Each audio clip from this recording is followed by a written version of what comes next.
You know that feeling when someone cuts you off in traffic and suddenly your entire morning is spoiled. Or when your coworker makes one sarcastic comment and you are replaying it in your head for the next 3 hours. Here is the truth that ancient wisdom and modern science both agree on, that anger you are feeling, it only lasts 90 seconds in your body unless you keep feeding it. What if I told you that Buddha discovered the same thing neuroscientists are proving today, and that Krishna revealed this secret in the Bhagavad Gita thousands of years before brain scan existed? Today I am going to show you exactly how to never get angry or bothered by anyone again using ancient wisdom backed by cutting edge science. Let's dive in. Here is what happens in your brain when someone triggers you. Your amygdala, the alarm system in your brain, detects a threat. It floods your body with hormones like cortisol and adrenaline. Your heart races, your muscles tense, you feel that surge of anger. But here is the scientific fact, that chemical response lasts only 90 seconds. Dr. J.B. Taylor, a Harvard neuroscientist, discovered this after studying her own stroke. She found that an emotion, when left alone, will move through your body in 90 seconds. So, why does your anger last for hours? Sometimes days or sometimes years. Because you keep thinking about it. You keep replaying the story. You keep making more burnt toasts. Buddha called this the second arrow.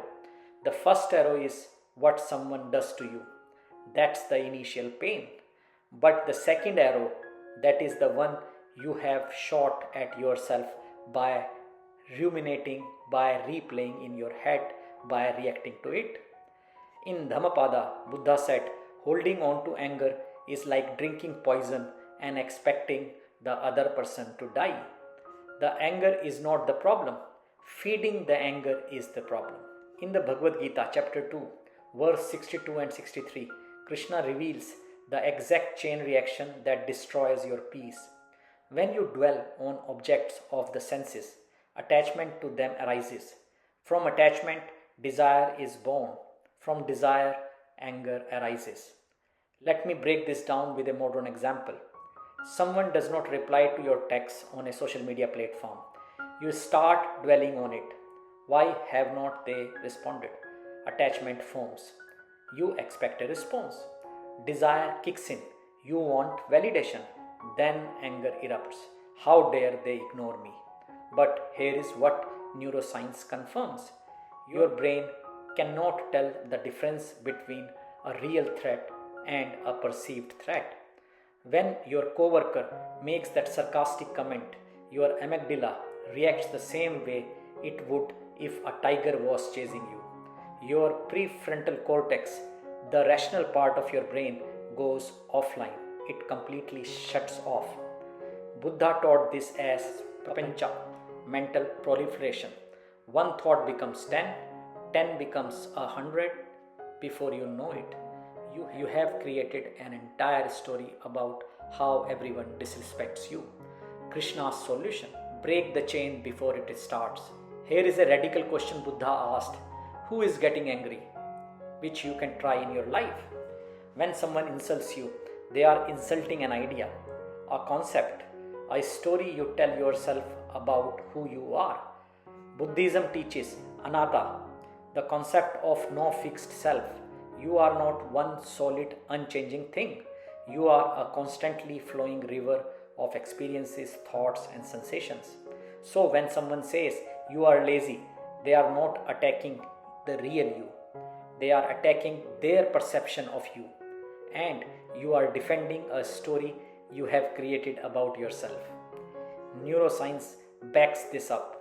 Your brain creates a self-concept through the default mode network. It is literally a story your brain tells to make sense of your experiences. But here is the freedom. If it is just a story, you can always change it. You can choose not to defend it. Dhammapada says, You are what you think. All that you are arises with your thoughts. With your thoughts, you make your world. When someone criticizes you, please pause. Ask yourself, is this true?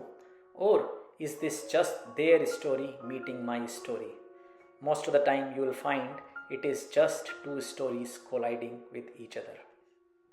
In the Bhagavad Gita, Krishna describes the Sthit Prajna, the person of steady wisdom.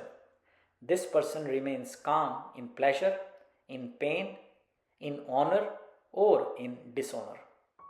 Now you will ask how? Just by creating a space between stimulus and response. Viktor Frankl, a Holocaust survivor and psychiatrist, discovered this same truth in a Nazi concentration camp. He said, between stimulus and response, there is a space. In that space is our power to choose our response. In our response lies our growth and our freedom. This is the sacred pause. Here is how you can practice it. When someone triggers you, don't react immediately. Take 3 conscious breaths. Breath 1, notice the sensation in your body. Where do you feel the anger? Whether it is in chest, your jaws, or your fists. Breath number 2, label it. This is anger. This is just the 90-second chemical response. Understand, it will pass. Breath number 3, choose your response. Ask yourself, what response would I be proud of tomorrow or 5 years down the line? Krishna teaches in the Gita, the mind is restless and difficult to control, but it can be conquered through practice and detachment. Neuroscience calls this response flexibility, the ability to pause before reacting. Studies show that people who practice this sacred pause have 40% lower cortisol levels, better emotional regulation, stronger prefrontal cortex activation. The sacred pause is not about suppressing anger, it is about choosing your response instead of being controlled by your reaction. Buddha said, in the confrontation between the stream and the rock, the stream always wins, not through strength but through persistence. You should be a stream. Flow around the obstacles, don't crash into it. Here is where ancient wisdom gets really interesting. Buddha taught Metta, loving kindness meditation. This practice of wishing well-being for yourself, loved ones, neutral people, and even enemies creates magical difference in your anger. But neuroscientists at the University of Wisconsin studied Buddhist monks practicing Metta meditation. They found something remarkable. Their brain showed massive activation in the left prefrontal cortex, the area associated with happiness and positive emotions, and their amygdala activity decreased, meaning less fear and anger response. Even more fascinating, just 2 weeks of practicing loving kindness meditation, regular people showed increased empathy, reduced implicit bias, lower inflammatory markers in the body, better immune function. Krishna explains very nicely this in Bhagavad Gita through a verse. One who sees the same self in all beings and all beings in the self achieves the highest state. When you see yourself in others, anger becomes impossible because you have become sensitive to others' feeling. Here is the practice. When someone bothers you, silently say, just like me, this person wants to be happy. Just like me, this person wants to avoid suffering. Just like me, this person is doing the best they can with what they know. This is not about excusing bad behavior. It is about understanding the human conditions and be sensitive to them. Buddha taught, hatred is never appeased by hatred. It is appeased only by love. This is an eternal law. Your brain literally rewires when you practice compassion. The neural pathways for anger weaken. The pathways for understanding strengthen. Here is an uncomfortable truth from both Buddhism and modern psychology. What bothers you most in others is often what you have not accepted in yourself. I repeat, what bothers you most in others is often what you have not accepted in yourself. Carl Jung called this the shadow, the parts of yourself you have rejected or denied. Buddha taught this through the concept of projection. In the Dhammapada, all that we are is the result of what we have thought. When someone's arrogance triggers you, ask yourself, where am I arrogant that I have not acknowledged? When someone's laziness bothers you, ask, where am I avoiding efforts in my own life? This is called the mirror principle. Krishna addresses this in the Gita. The deluded do not see the self departing or remaining in the body, nor do they see it enjoying sense objects. Only those with the eye of wisdom can perceive it. Neuroscience explains this through confirmation bias and projection bias. Your brain filters reality through your existing beliefs and unresolved emotions. Every trigger is a teacher. Every annoyance is an invitation to grow. Buddha's core teachings on anger comes down to one word, attachment. In Dhammapada, the root of suffering is attachment. You get angry because you are attached to either how things should be, or how people should behave, or how you should be treated, or your expectations, or your ego. Krishna echoes this in the Gita. Perform your duty with an even mind, abandoning attachment to success or failures. Such evenness of mind is called yoga. But here is what non-attachment does not mean. Remember, it does not mean you don't care. It does not mean you tolerate abuse. It does not mean you have no boundaries. It does not mean you become passive. Non-attachment means I can respond without being controlled by the outcome.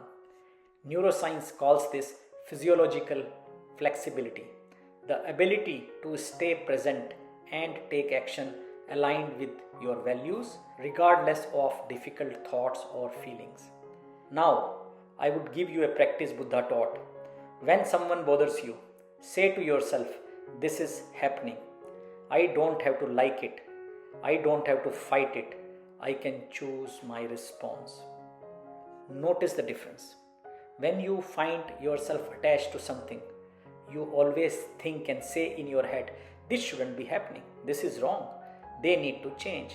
Whereas, if when you practice non-attachment, you say, this is happening. It is unpleasant.